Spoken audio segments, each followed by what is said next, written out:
fine. Don't have any injuries to add to from what I gave you last night. So the guys are all working their way in now.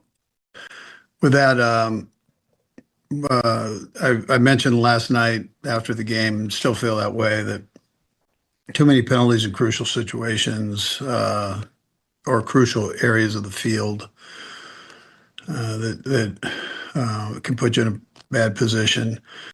I've got to make sure I give our guys plays that they can definitely execute better than what we did, which caused some of the penalties that were involved. So take full responsibility on that, and then giving the guys plays that they can work on in the red zone, so we can gain more touchdowns in that area, and they give them a better opportunity on time there if we're throwing it, and then space in the run game. Defensively, I thought for the most part we did a good job. We had a couple of these third downs that we need to take care of and get off the field, and none bigger than towards the end there. So the two offensive, I thought the two offensive three and outs, and the big penalty at the end, and then field position with the special teams wasn't on our side. We were minus 12 there, so we got to stay on top of that, and those all, you add all that up, and you're not going to end up normally on the positive end of things. I appreciate the fight and the guys. I felt like I could have, like I said, give them a better opportunity to get in the end zone, and we've got to make sure we do that. So full responsibility right here. And with that, time's yours. Let's go ahead and start with Vahe. Go ahead, Vahe. Andy, I think the last time you were 5-5, you guys went to the postseason, and I just wonder if that's the sort of thing you draw on or point to at this point, as you start sort of just looking to reset. Yeah, so we're not quite as negative as the outside world is here, Vahe. So we know that we need to clean up and we need to do it. But the guys, they get it. I mean, some of these guys have been through some pretty good seasons, and this isn't like this one's lost, Vahe. So we got to clean up a few of these things, and the urgency level. Obviously, we need to make sure we take care of that now. And anyways, with that, yeah. Just one other thing too. Then you've done such a good job over the years of making sure people see this as one game at a time. Is there any particular thing you point to about the ability to convey that, or their own ability to stay focused on that's just about this week at this point? Yeah, sure. No, I mentioned that to him after the game, actually. So that you just what can you do? You can do and get yourself ready to play Indianapolis. That's what you can do. Everything else is involved with a crystal ball, but you can take care of today and tomorrow and the following day. And let's start there. Let's go next to Pete. Pete Sweeney. Go ahead, Pete. Said I'll have one other one too. Just to follow up on sort of what Vahe was alluding to. In the seasons where you were able to turn it around, what traits of those teams do you think stood out, as you were able to kind of get a little bit more consistent? Yeah, well, it was just a little bit what we're talking about. Pete just said you have to take care of the small things. So, and that's coaches included. I mean, whether it's volume, whether it's fundamentals, you got to take care of the small things. And when I tell you I'm responsible for that, I'm responsible for that. And then the players have to do the same thing, take care of the small things. Why are we having the penalties? And then let's fix that. And don't point to the officials, don't point here or there. Take responsibility for it. If it's fundamentals, if you're on the back end and You need to plant and drive. Why didn't we do our offensive line? You didn't step with the right foot. All those things you control, and you got to take care of those things. Small things, but they all add up. And I guess in the micro, you mentioned getting guys in the right position last night. Is there a specific area from this game where maybe you feel like if you went in a different direction, it could have changed the course of the evening for you? No, no. Well, listen, you always feel that if you come out. Sometimes even when you win a game, you go, I could have done better right there, right? So there are plays you like that back. But I'm always looking, what could I have done better to give the guys a chance to be successful? Or during the week, what do we do? Or how did we set it up, going in? So yeah, I mean, I look at that. I got to pick out a specific area, but it's that's I already mentioned the red zone. So I mean, Yeah. but those are areas that you got to score points. Thanks. Go next to Matt Derrick. Hey, Coach. You've had a couple of the games this year, and the last two have kind of fit in this category where you've had more of a pass balance than a run balance. And yesterday, kind of a little bit more lopsided than you usually are. What's your comfort level and confidence right now in the run game, especially just the confidence level and the efficiency and the commitment to the run game? Yeah, that's obviously a good question. So I know you know all this, but it's we're calling the quite a few of the RPOs.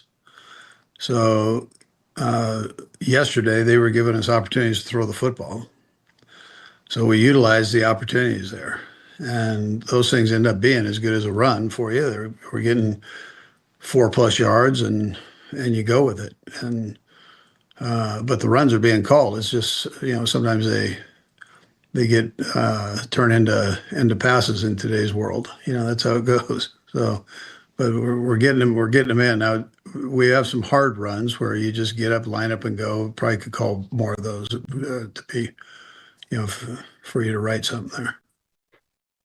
And you also mentioned that you said that the mood there is not as negative as it is maybe outside the building. What is the mood? What are the guys kind of feeling, especially since you're kind of in playoff mode now? Yeah, sure. It was disappointment last night. They fought their hearts out, and uh, uh, had too many mistakes. I mean, we could have, like I said, I could have gotten them in better positions, but they were disappointed. These guys normally take responsibility for those type of things. So I go around on the plane on the way back and I talk, see where we're at, and I get a pretty good feel on where what the guys are thinking immediately after a game, and these guys are accountable for their actions. They don't finger point and do all of that, and that's going to help us get through and get on the positive end of this thing. So we just got to clean up a few things as we go. Go next to Todd Lebo. Go ahead, Todd.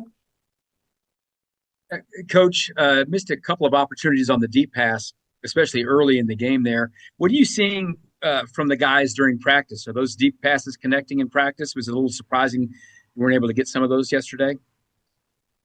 Yeah, we were off on a tick, and then we came back and made a couple, and that or at least got pass interference on a couple that were right there. So that that's how you play this thing. Sometimes they're going to hit, sometimes they're not. Would Pat like to have him back? I'd be probably told you that. So I would say, yeah, you'd love to have him back, and could we have done a little better here or there? Yeah. But that's all part of it. We had some big ones that added up for us down the way. But sure, we would like to have completed those. I mean, to answer your question, yes, we would like to completed them. Yeah. Looks like we have one more, and go ahead, Blair. Hey, Andy, just wanted to get your thoughts on Josh Shimman's performance. And when Josh Shimman laced up his cleats last Sunday, the air in the locker room was thick with suspense. For weeks away from the grind of weekly battles can change a man, especially on a team that lives and dies by the smallest margins. The chatter among the coaching staff was hushed. The athletic trainers watched closely, but no one felt the pressure more than Josh himself. He wasn't just returning to a game, he was walking back into a situation that demanded proof. Would his body hold up against the thunderous hits? Was his mind sharp enough to anticipate the chaos snapping into motion on every play? There's a moment before kickoff, just as the world narrows to the green rectangle under the floodlights, when the doubt either fades or multiplies. For Josh, it was all about silencing the internal noise, tuning out the memory of every missed opportunity and injury report. The first series was a test, the kind you can't study for, and as the ball was snapped, his instincts took over. Every movement was scrutinized by eyes in the stands and by the relentless defensive ends across the line. The roar of the crowd is both a blessing and a curse. It can fuel your confidence or remind you just how public your failures might be. Early in the game, Shimman drew a couple of penalties. The flags flew, the crowd groaned, and for a split second, the narrative threatened to turn against him. But football is a sport built on redemption. It's not about the fall, but the response, and Josh responded with a focus that seemed to grow sharper as the minutes ticked by. He squared up to the defensive ends, both known for their speed and power, and held his ground. Each block became a statement, each play a conversation with his critics. Andy Reid watched from the sideline, arms crossed, eyes narrowed. He knows better than most how fragile momentum can be, how quickly a player's confidence can shatter or crystallize. When asked what he needed to see from Josh, the coach spoke candidly. It wasn't just about the body, it was about the mind. Could he handle the demands of a live game, the pressure that never lets up? The answer, as the game wore on, was yes. Not a perfect yes, but a fighting yes. The kind that matters most when the season is on the line. After the final whistle, the stat sheets told one story, but the truth of the night was etched in moments. How Shimman shook off the penalties, how he adjusted, how he refused to be rattled. The assignment had been enormous, but facing it head-on, he earned something more valuable than numbers.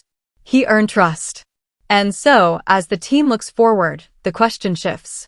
Not, is Josh ready, but rather, what will he do next?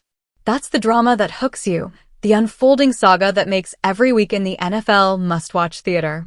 The answers are unwritten, the possibilities endless, and that's what keeps us all coming back. I know, I'm really excited too. I'm so excited.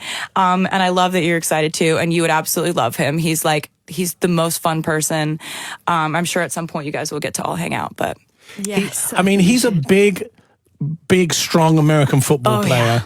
Yeah. He was on stage with you, wasn't he? I saw that show when he came on stage with you. He was so good. He just picked you up and he's such a natural, just in life. Like he's just kind of like never been nervous about anything in his entire life. Right. So it's pretty fun. He's all the things. He's like fun and vibrant and has this infectious personality, makes me laugh so much. But like, yeah, you're looking for like there's a line in the song that says that you just wanted a best friend who you think is hot. Like, it's kind of like, well, that's kind of it, you know? Writing songs is one of my favorite things. And I did kind of nurture a fear earlier on in my career that if I ever wasn't truly miserable in my personal life, would I be able to write? And I think that's one of the reasons I love this album so much is we were like catching lightning in a bottle every time we were writing songs for this record.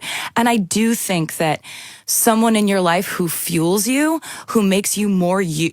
Everyone in my life is like, you've never been so yourself, which is this interesting thing that you've been you your whole life, but we are different shades and different ourselves at different volume levels. And this person came into my life and everybody's like, yeah, you've never been so you. And I think that comes through in music. People who fuel you, they fuel every part of you and they make you walk taller and they make you present in a more vibrant way. And so hopefully that